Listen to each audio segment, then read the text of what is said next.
میرے نبی پاک صلی اللہ علیہ وسلم نے 3 باتیں بیان کی اور بڑے میٹھے، بڑے ٹھنڈے، بڑے خوبصورت.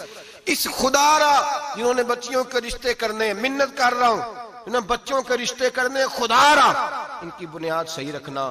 ہم تو ایک سائیڈ پہ ہو جائیں گے، بڑے لوگ تو بڑی جلدی کونوں میں گھس جائیں گے. ان کو آگ میں نہ جھونکنا. خدا را بیٹے کے ساتھ ظلم نہ کرنا، بیٹی کے ساتھ زیادتی نہ کرنا. ان کو ساری زندگی آپس میں جھگڑنے کے لیے تنہا نہ چھوڑ دینا. میرے نبی کریم صلی اللہ علیہ وسلم نے فرمایا 3 چیزیں دیکھ کے لوگ شادی کرتے ہیں. حضور کیا؟ اللہ کے حبیب نے فرمایا لوگ دولت دیکھ کے شادی کرتے ہیں. اپنی بیٹے اور بیٹے کی شادی دولت دیکھ کے نہ کرنا، دولت متکبر بنا دیتی ہے. لفظ حدیث میں فرمایا نہ خالی دولت نہ دیکھنا، خالی دولت دیکھ کے شادی نہ کرنا، یہ متکبر بنا دے گی. اور جو بی دولت لے کے آئے گی، جب وہ خامد کو عزت نہیں دے رہی تو خامد کی ماں کا تو دوسرا حصہ ہے، خامد کے باپ کا تو تیسرا درجہ ہے، اس کے بہن بھائیوں کا تو چوتھا درجہ ہے. تو بھئی جو خامد کو ہی سمجھتی ہے کہ یہ تو میری دولت کے پیچھے آیا ہے تو کسی اور کو کس نظر سے وہ دیکھے گی؟ میرے نبی کریم علیہ السلام نے فرمایا لوگ چہرے کی ظاہری خوبصورتی دیکھ کے شادی کرتے ہیں، ظاہری خوبصورتی دیکھ کے، خالی حسن دیکھ کے شادی نہ کرنا، یہ تو سرکش بنا دیتا ہے.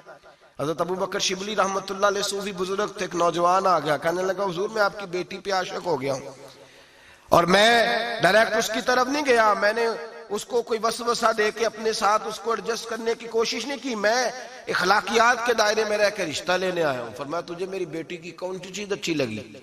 نوجوان کہنے لگا خوبصورت بڑی ہے. آپ نے فرمایا ٹھیک ہے تو 1 مہینے کے بعد آنا، میں تیرا رشتہ کر دوں گا. حضرت نے اس کو دوائی کھلائی، بچی کو دست آنے لگے، پخانے لگ گئے. 1 مہینہ سارا وہ پخانے کرتی رہی. وہ جو پخانہ کرتی تو ایک مٹکے میں گھڑے میں سنبھال دیتے. 1 مہینے کے بعد وہ نوجوان آیا، اس نے دیکھا کہ اس کی آنکھوں کے نیچے سیاہیاں پڑ گئی ہیں، رنگ بدل گیا ہے، کمزور ہو گئی ہے، ہاتھ کانپتے، ہڈیوں کا گٹھا بن کے لگی ہوئی ہے. فرمایا آجا میں تیار ہوں. پردہ ہٹایا کہ جی میری بیٹی ہے شادی. کہنے لگا میں نے تو نہیں اس سے شادی کرنی. کہ تو کہتا تھا عشق ہو گیا ہے، پیار ہو گیا. تو اس نے کہا صاحب میں تو اس کی خوبصورتی سے پیار کرتا تھا. تو آپ نے فرمایا اگر شادی کے بعد میری بیٹی بیمار ہو جاتی، اگر نکاح کے بعد اس کے حالات بگڑ جاتے تو کیا کرتا؟ آپ نے فرمایا ادھر آ میں تجھے بتاؤں تجھے پیار کس چیز کے ساتھ تھا. اس کا بازو پکڑا اور گند والے مٹکے پہ لے گئے. فرمایا تو اس گند سے پیار کرتا، یہ ہے تیری محبت. میرے نبی پاک صلی اللہ علیہ وسلم نے گھر ٹوٹنے سے بچانے کا نسخہ پہلے یہ بتایا. فرمایا خالی دولت دیکھ کے شادی نہ کرنا، دولت متکبر بنا دے گی. اور خالی حسن دیکھ کے شادی نہ کرنا، حسن آدمی کو سرکش بنا دیتا ہے. حضور کیا دیکھیں؟ فرمایا دین دیکھ کے شادی کرنا، اللہ تمہارے لیے برکت پیدا فرما دے گا. دین دیکھ کے نکاح کرو، دین دیکھ کے نکاح کرو.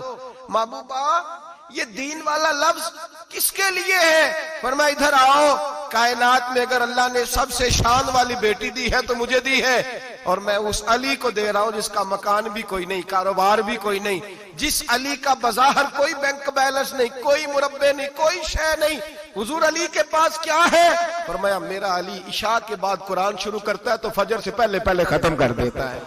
میرا علی صبح کی نماز کے وقت تلاوت شروع کرتا ہے تو ظہر سے پہلے قرآن مجید پڑھ دیتا ہے.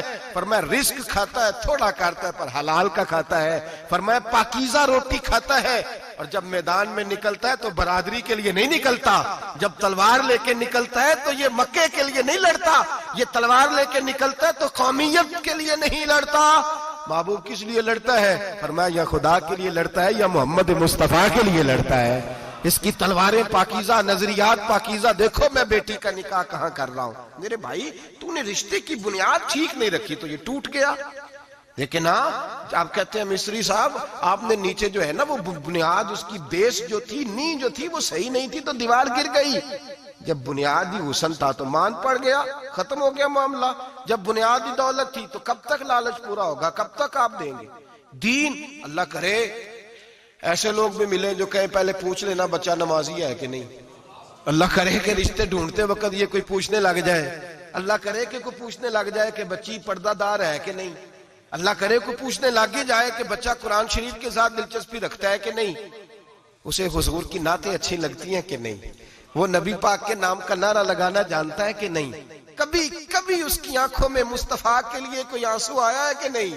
کبھی وہ تڑپا ہے کہ نہیں، کبھی وہ رویا ہے کہ نہیں، کبھی اسے محبوب پاک علیہ السلام کی غلامی پہ ناز ہوا ہے کہ نہیں، کبھی ایسا ہوا ہے کہ وہ سر پہ پگڑی باندھ کے، چہرے پہ داڑھی سجا کے، سفید رنگ کا جوڑا پہن کے شیشے کے آگے کھڑے ہو کے کہتا ہو آج میں بڑا حسین لگ رہا ہوں اس لیے کہ میں اپنے محمد عربی کے لباس پہ لپٹا ہوا ہوں، اپنے رسول کا میں نے انداز اپنایا ہے۔ اللہ کرے ایسے بھی ہونے لگے، یہاں تک ہوتا ہے۔ اماں کہتی ہے بیٹے پیر صاحب سے کہنا تھوڑا موقع دیں، تیری شادی کر لیں، اس کے بعد ٹھیک ہے پھر داڑھی شاڑی۔